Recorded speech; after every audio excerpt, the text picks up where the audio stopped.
Salut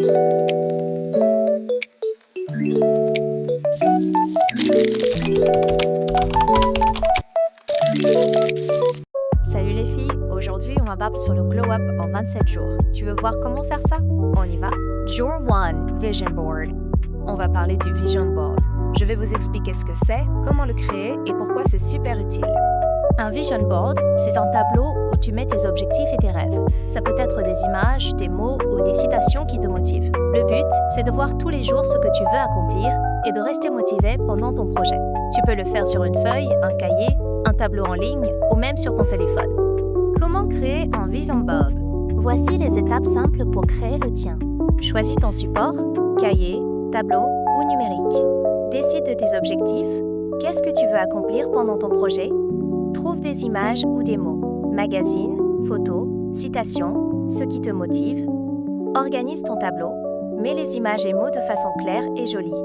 Place-le où tu peux le voir tous les jours, sur ton bureau, ton mur ou même ton téléphone. Pourquoi faire un Vision Board? Un Vision Board t'aide à rester motivé tous les jours, avoir clarté sur tes objectifs, développer plus de confiance en toi et en plus c'est super créatif et amusant à personnaliser. Petit conseil perso. Moi, j'ai mis sur mon tableau des images et mots qui me motivent vraiment. Chaque fois que je le regarde, ça me rappelle pourquoi je fais ce projet et ça me booste pour continuer. Jour 2, ranger ta chambre. Pourquoi? Ranger sa chambre, c'est super important parce que ça aide à avoir un esprit plus clair, ça permet de mieux se concentrer et ça donne un environnement plus agréable pour travailler et vivre. Quand ton espace est propre, tu te sens mieux et plus motivé. Command Ranger. Il y a des étapes simples pour ranger efficacement, alors commence par trier les vêtements, objets, papiers pour mettre à la poubelle ou mettre à vendre. Range chaque chose à sa place pour bien trouver. Fais ton lit pour que la chambre paraisse déjà plus propre. Nettoie les surfaces comme les bureaux, étagères, armoires, etc. Termine par l'aspirateur et la serpillière. Petit conseil perso. Moi, j'ai commencé par mes vêtements, puis mon bureau, et petit à petit, tout est devenu plus propre. Et franchement, après, je me suis sentie beaucoup mieux et plus organisée. Jour 3, Spa Day. Qu'est-ce que c'est un Spa Day? Un Spa Day à la maison, c'est un moment où tu prends du temps pour toi. Tu te relaxes, tu prends soin de ton corps et de ton esprit sans avoir besoin d'aller dans un vrai spa.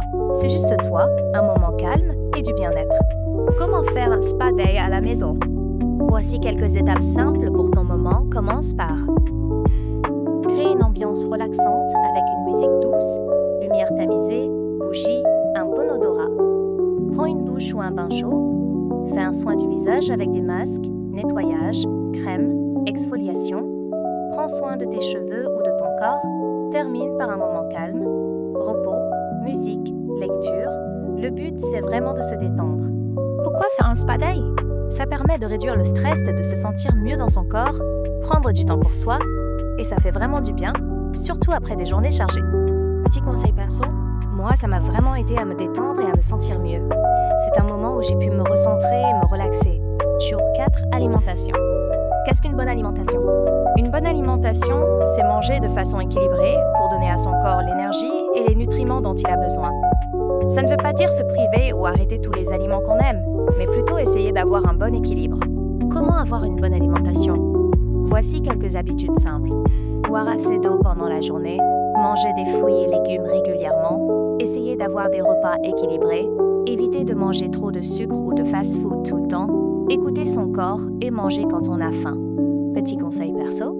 Moi, j'ai remarqué que quand je mange mieux et que je bois plus d'eau, je me sens plus motivée et j'ai plus d'énergie pendant la journée. Jour 5, sport. Qu'est-ce que le sport? Le sport, c'est une activité physique qui permet de faire travailler son corps. Il existe plein de sports différents, la marche, la course, la danse, le vélo, la natation ou même quelques exercices à la maison. Le plus important est de trouver une activité que l'on aime. Comment faire du sport? Choisir une activité qui vous plaît, commencez doucement, même 10 à 15 minutes par jour. Bien s'échauffer avant de commencer, boire de l'eau pendant et après l'effort, être régulier plutôt que d'en faire trop d'un coup. Pourquoi faire du sport?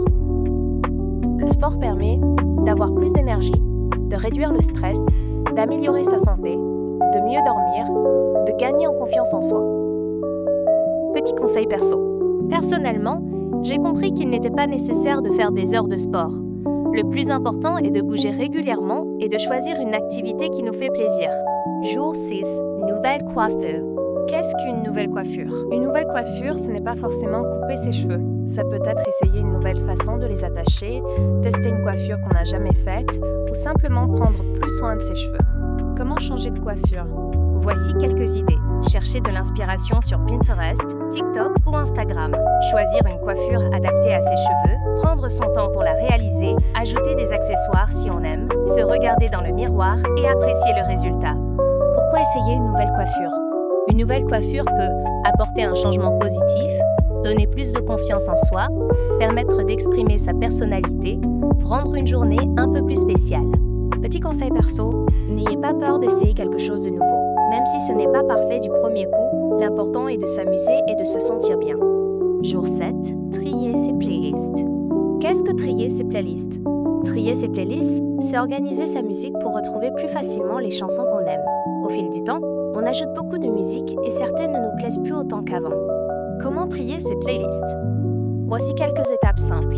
Écoutez rapidement ses playlists actuelles, supprimer les chansons qu'on n'écoute plus, ajouter les nouvelles musiques qu'on adore en ce moment, créer des playlists selon son humeur, donner des noms et des couvertures sympas à ses playlists. Petit conseil perso. N'hésitez pas à créer une playlist spéciale motivation avec les chansons qui vous donnent de l'énergie et vous mettent de bonne humeur.